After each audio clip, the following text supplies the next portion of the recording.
Lunch کتنا مہنگا پڑ رہا ہے اب، کیونکہ اس کا بل آ گیا کہ بھائی صاحب آپ نے وہ جو ربس کھائی تھیں، وہ جو چامپیں کھائی تھیں، آ کے اس کی قیمت ادا کریں.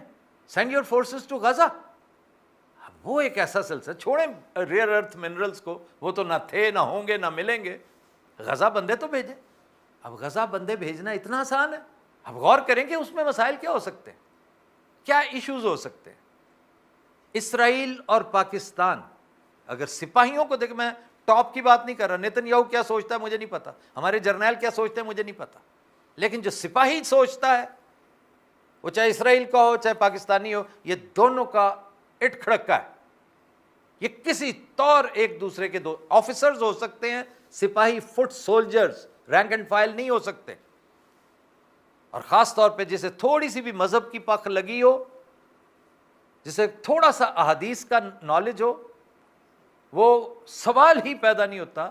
تو میں اس پوری تمہید کے بعد ایک جو ڈومز ڈے سیناریو پیش کرنے جا رہا ہوں، ذرا ایک لمحے کے لیے اس پہ غور کر لیجئے کہ اگر آمنا سامنا ہو جاتا ہے غزہ میں پاکستانی سولجرز کا، اب کوئی اسرائیلی سولجر پاکستانیوں پہ فائر کھول دیتا، سپوز اللہ نہ کرے ہمارے نوجوان شہید ہو جاتے ہیں، تو اس سے ایک نیا ڈفانگ کھڑا ہو جائے گا. ہماری طرف سے کچھ بھی ہو سکتا ہے. کیا پہلے نہیں ہوا اس طرح کا معاملہ؟ مذہب ایک ایسی چیز ہے جو آپ کے اندر تڑپا دیتا ہے، گرما دیتا ہے، بعض اوقات آپ کو پتہ نہیں چلتا. یہ ایک انتہائی ڈینجرس صورتحال ہوگی. اول تو اس کا آغاز ہی فورسز بھیج دینا جو ہے نا، بذات خود بڑا خطرناک ہے. ہمارے معاملات اتنے آسان، this is not India, this is not Iran, this is not Afghanistan, this is not even China. اسرائیل کے معاملات کے پیچھے تاریخ ہے بڑی طویل. مجھے وہ 6 اکتوبر یاد آتا ہے، بڑا بھیانک دن، 1981، انور السادات کیمپ ڈیوڈ سائن کیا تھا اس نے. ہر چیز کی قیمت ہوتی ہے، ریپرکاشنز ہوتے ہیں. اس لیے ان تمام چیزوں کی موجودگی میں یہ ایک نئی نوائز جو ہے وہ افورڈ نہیں کی جا سکتی. یار میں پہلے ہی بڑا دکھی، بڑا تنگ ہوں، میں دوسرے مسائل حل کر رہا ہوں، تو یہ ایک نیا سلسلہ شروع کر کے آپ بیٹھ گئے. تو that is one damage which definitely these interviews will cause. جی جناب. جی السلام علیکم سر. What's app. سر میرا سوال ہے کہ خان صاحب سے محبت کا دعویٰ سبھی کرتے ہیں، لیکن اتنی تعداد میں لوگ ان کے لیے نکلتے نہیں. اور دوسری بات کہ خان صاحب کی رہائی کیسی اور کب ممکن ہے، اس بارے میں آپ کیا کہیں گے؟ کاش میں بتا سکتا آپ کو کہ کیسے اور کب. کیسے تو میں بتا چکا ہوں، کیسے تو آپ سب کو مجھ سے زیادہ پتہ ہے. ایسے اگر آپ 10 لاکھ بندہ سڑکوں پہ نکال دیں تو پھر ایسے ہے. اور دوسری بات ہے سر، سوشل میڈیا پر آپ دیکھیں تو ایک سمندر ہے، اور جب ریالٹی دیکھیں گراؤنڈ ریالٹی پہ اتنی تعداد میں بندے. سوشل میڈیا کو آپ کیا سمجھ بیٹھے ہیں؟ آپ بھی وہی غلطی کر رہے ہیں جو پرویز مشرف بیچارہ کر رہا تھا. مجھے تو لگتا ہے پرویز مشرف کو بیماری کوئی نہیں تھی، وہ صدمے میں مر گیا کہ یار میں تو سمجھتا تھا میری فالوئنگ اتنی ہے. وہ ایک ہی بات کہتا تھا، میں ڈرتا ورتا نہیں ہوں، اور آ کے دیکھو میری فالوئنگ، فیس بک پہ دیکھو میرے. وہ کدھر گئے سارے؟ یہ فٹ سولجرز نہیں ہوتے، یہ کی بورڈ واریئرز ہوتے ہیں. یہ صرف اس حد تک لڑ سکتے ہیں آپ کے ساتھ، مجال نہیں ہوتی ان کی باہر. یہ صرف اس وقت آئیں گے جب انہیں 100% یقین ہے کہ خان نے باہر آ جانا ہے. انہیں جب 100% یقین ہوگا کہ آگے سے کوئی مار دھاڑ نہیں ہوگی، جب انہیں 100% یقین ہوگا کہ ہمارے گلوں میں ہار پڑیں گے. یہ وہ مشروط مجاہدین ہیں، مشروط محبت کرتے ہیں کہ ہم نے محبت کرنی ہے تو مشروط کرنی ہے کہ ہمارا محبوب جو ہے نا وہ کوئی ادھر ادھر پس و پیش نہ کرے. اگر ہم نے محبت کا اظہار کر دیا تو پھر اسے آ کے بیٹھنا پڑے گا. یعنی یہ دعا بھی کریں گے تو مشروط کی، یا اللہ پھر دعا قبول ہونی چاہیے تھی، انہوں نے دعا کر لی نہ ہوئے. تو یہ ساری باتیں احمقانہ ہیں، افسوسناک ہیں. آج تو نہیں نکل رہے نا، خاکم بدہن، میرے منہ میں خاک. اگر کوئی واقعہ ہو گیا تو یہ یوں نکلیں گے جیسے یجوج مجوج نکلتے ہیں. آپ کہیں گے وہ کدھر تھے تم، پہلے کدھر تھے؟ لیکن it would be too late then. باقی آپ نے پوچھا کہ کیوں نہیں نکلتے، ایک وجہ تو میں نے بتا دی ہے کہ ڈانگ سوٹے سے ڈرتے ہیں. انہیں اپنی کھال بہت عزیز ہے، بہت پسند ہے کہ نہیں یار یہ بڑی نازک کھال ہے. نیپالیوں کی ذرا بہتر تھی، بنگلہ دیشیوں کی بہتر تھی ہم سے، سری لنکنز کی، ہماری تو بہت ہی نرم ہے. دوسرا، ایک حمیت کا لیول ہوتا ہے نا یخ بستہ حمیت، ٹھنڈی یخ فریزر میں لگی ہوئی غیرت جو ہوتی ہے نا، ٹھنڈی ٹھار بوتلوں کی طرح.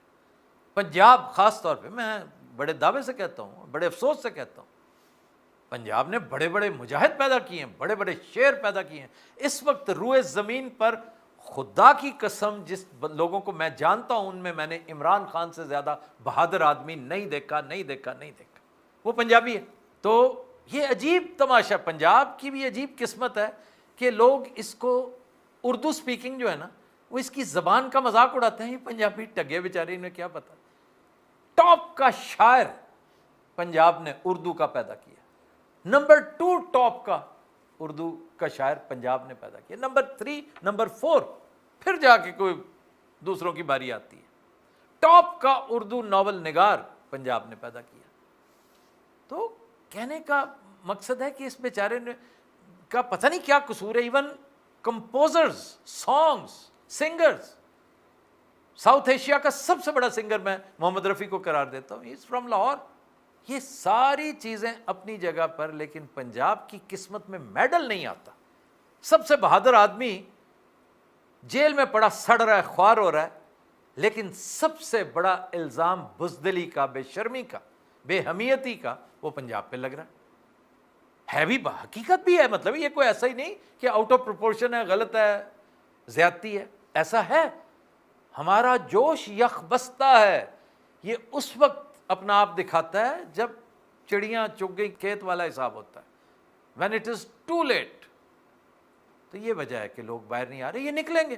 جس دن خان باہر آیا آپ دیکھیے گا یہ اس طرح نکلیں گے اور آپ یوں کر کے بیٹھے ہوں گے حیران پریشان کی یار یہ تھے کدھر. اور یا خدا نہ خواستہ کوئی بری خبر آ گئی تب بھی یہ نکلیں گے.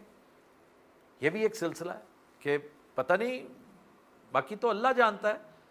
کئی لوگ جوش میں، جذبے میں آ کے ہمیں کہہ دیتے ہیں تم یہاں بیٹھے موجیں کر رہے ہو وہاں آ کے. پاگل انسان، بے وقوف انسان. نہ ہم اس پارٹی کے ورکر ہیں، نہ ہم نے کوئی عہدہ پارٹی کا لیا. فہیم بھائی کیا کوئی عہدہ لیا کبھی کسی پارٹی کا؟ گرفتاری کے لیے پیش کیا تھا سب سے پہلے جب جیل بھرو. آپ کو یاد ہے ایک تحریک چلی تھی؟ تو ذرا ریکارڈ چیک کر کے دیکھ لیجئے. میں نے اجازت لی تھی خان سے کہ میں سب سے پہلے دینا چاہتا ہوں. خان نہیں دے رہا تھا اجازت. میں نے انسسٹ کر، وہ سارا ریکارڈ موجود ہے، انسسٹ کر کے کہ پہلی گرفتاری جرنلسٹ میں ایسے ہی شرارتاً میں نے کہا یار میرا پہلا نام ہونا چاہیے. تو دین ہی ٹولڈ somebody، اور پھر اس کا ٹویٹ آیا تھا اعجاز چودھری صاحب کی طرف سے. وہ ٹویٹ موجود ہوگا، وہ تو نہیں ڈیلیٹ ہوا نا، وہ تو نہیں ڈیلیٹ کروایا گیا. میرا نام لے کے انہوں نے یہ کہا تھا. تو یہ ایک جنرل پروٹیسٹ تھا، اس کا پارٹی سے کوئی تعلق نہیں تھا. نمبر 2، ہم اگر وہاں بیٹھے ہوتے، میں بیٹھا ہوتا، عمران ریاض بیٹھا ہوتا، شہزاد اکبر بیٹھا ہوتا، شہباز گل بیٹھا ہوتا، تو کیا ہوتا؟ سب اندر ہوتے. اندر بیٹھ کر ہم کیا کر سکتے تھے؟ کیا خدمت انجام دے سکتے؟ میاں محمود رشید جان پر کھیل رہے ہیں، بیمار ہونے کے باوجود وہاں پہ ہیں. وہ عمر سرفراز چیمہ، تو اس سے 100 گنا بہتر کام یہ نہیں کہ یہاں بیٹھے کم از کم نوائز تو کریٹ کر رہے ہیں نا. انہیں چین سے سونے تو نہ دو، جتنا موقع ملے شور تو مچاتے رہو. ہو سکتا ہے یہ شور کام آ جائے. لیکن ایسے کم عقل ہیں، ایسے غبی ہیں، ایسے ان انٹیلیجنٹ ہیں، دے ڈونٹ انڈرسٹینڈ کہ تم تو وہاں بیٹھے مغرب کی فضاؤں میں، تم نے جو جلیبیاں کھانی آ کے کھا لو یہاں پہ مغرب کی فضاؤں میں.